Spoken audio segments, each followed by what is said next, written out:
Namaste, Jai Bharat. The Greeks were indeed a great people and a great civilization, though their civilization was very short lived. If we look at the personalities we find in the Greek civilization, we have two compartments. One is the pre-Socratic thinkers, the Milesians, and of course, then Socrates, Plato, Aristotle, and that's all. With that, the Roman conquest took place, and then we know that they have everything is gone, they've lost. Now, the Greeks, the Milesians, etc., they did not write much, though Anaximander is supposed to have written a book on physics. There's Thales, Anaximander, Anaxagoras, etc. There used to be people. But it's only with Socrates that we get formidable thinkers. And that too, not a long tradition. We have got Socrates, his student Plato, and his student Aristotle, and of course his student was Alexander, who was not a hard, full-blooded philosopher. Plato did not write anything directly. Socrates did not write anything directly. It's Plato who wrote what is supposed to have been spoken by Socrates and then Aristotle. Then Aristotle, of course, he has his own works. Now, if you look at the books written by the Greeks, you see them in a dialogue pattern. This you don't see elsewhere.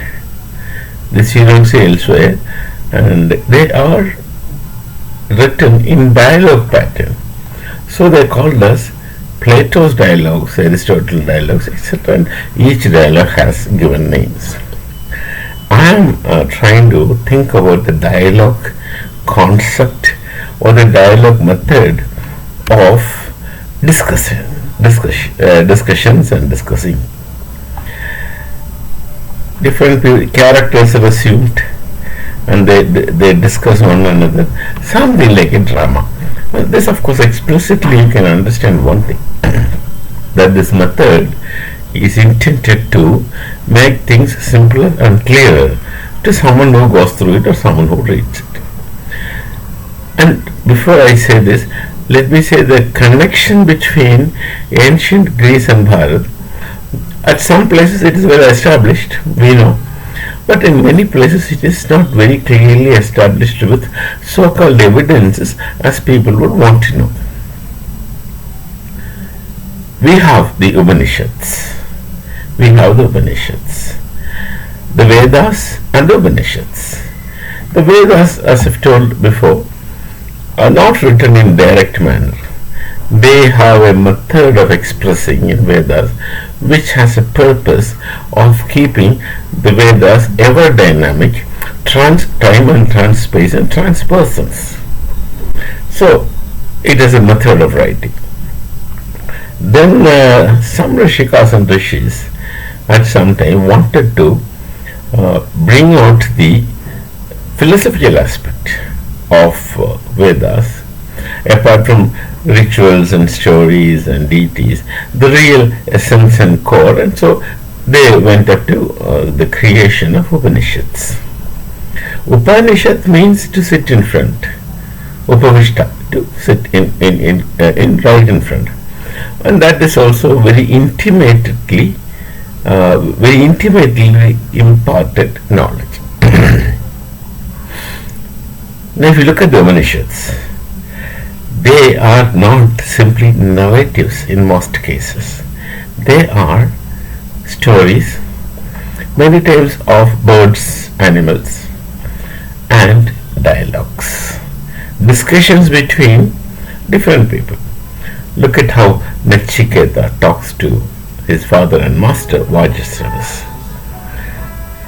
This method of dialogues, the method of discussions were initiated and propounded to make things simpler for common understanding. You don't expect all people who go through this to understand the ultimate reality just at once. So they are all introducing one to a long path of or journey. One has to start and go to wherever the road takes one to in his own thought system. You find this the story part and discussions between individuals in the Upanishads. Now, just peripheral similarities. The Upanishads have such expressions, outward expression of knowledge through discussions, and the Greeks only till it was Aristotle's time they do the same thing. Number one, so you can see how they are, let me say, influenced, or one learns from other is a common thing. If I don't know, I learn from anyone. They have somehow got the method of the Upanishads and then created their dialogues. Number one. Number two, look at the great Hellenistic religion of the Greeks. Hellenism is something like a mirror image of Vedic Dharma. That is Vedic Dharma with so many deities and none of the deities being ultimately real.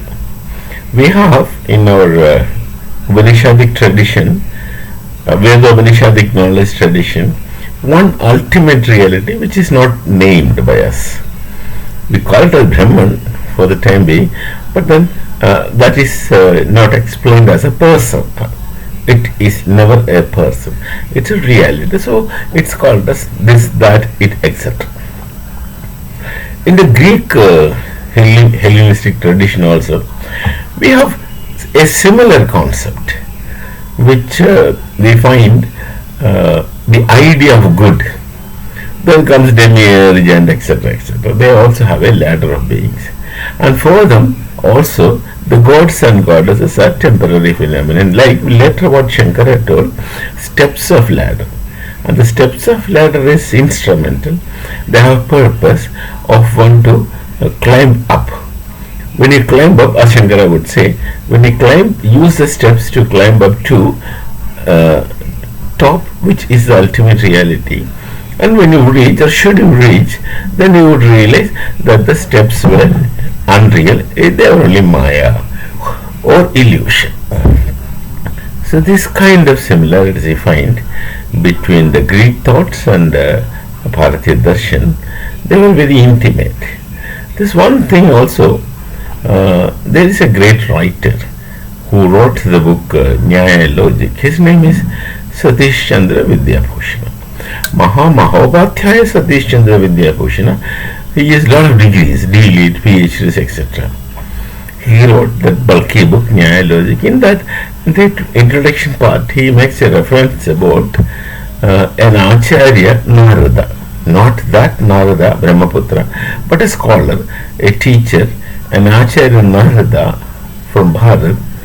He is not mentioned from which university, who had gone to Greece during the time of Aristotle and learned Aristotelian logic and the syllogism of Aristotle therein, and then in turn taught him the Nyaya syllogism, and the Acharya Narada is supposed to become an expert in Aristotelian syllogism, and he in turn taught the 5-member syllogism of Aristotle. Also, 5-member syllogism of Nyaya to Aristotle. So this kind of gives and takes used to exist, and Greece is just one example.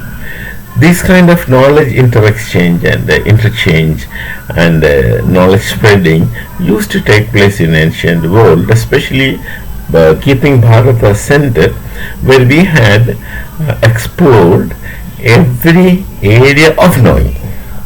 Our knowledges were not focused or concentrated or limited to certain areas, as you find in other civilizations. You find in other civilizations their knowledge is focused to one particular area also. But in Bharat, every area was explored. That is what gives us the suggestion that the entire knowledge must have been spread from Bharat, began in Bharat with so many gurukulas, nearly 7 lakhs of universities at one point in time. So it must have, this is a logical conjecture, this must have originated in Bharat because we have a knowledge tradition where no aspect or realm or area of knowledge is left untouched. Everywhere they are explored. And in other civilizations of the world, we don't find a complete and comprehensive knowledge apprehension of all possible areas of understanding.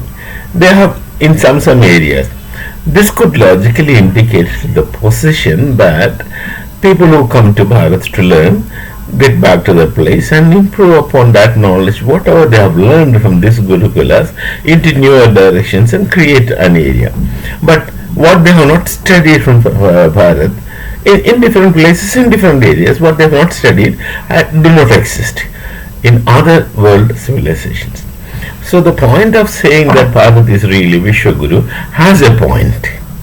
It really has a point. Could have been possible. We are not going to prove anything. We are not going to demonstrate anything. We don't want to make such claims to satisfy our, if there is any ego. We don't. But there's a possibility. One can say it as a possibility. One can say that that is simply speculation. No harm. But there is an indication to the ancient Bharati knowledge tradition and how we spread, how people came to Bharat from all over the world and understood things to go back to their own place and further do research in the modern times upon what they have learned and expand it into newer directions. This is how knowledge develops. This is how knowledge grows. This is how knowledge spreads. Till we meet again. Namaste. Jai Bharat. Jai Shri Ram.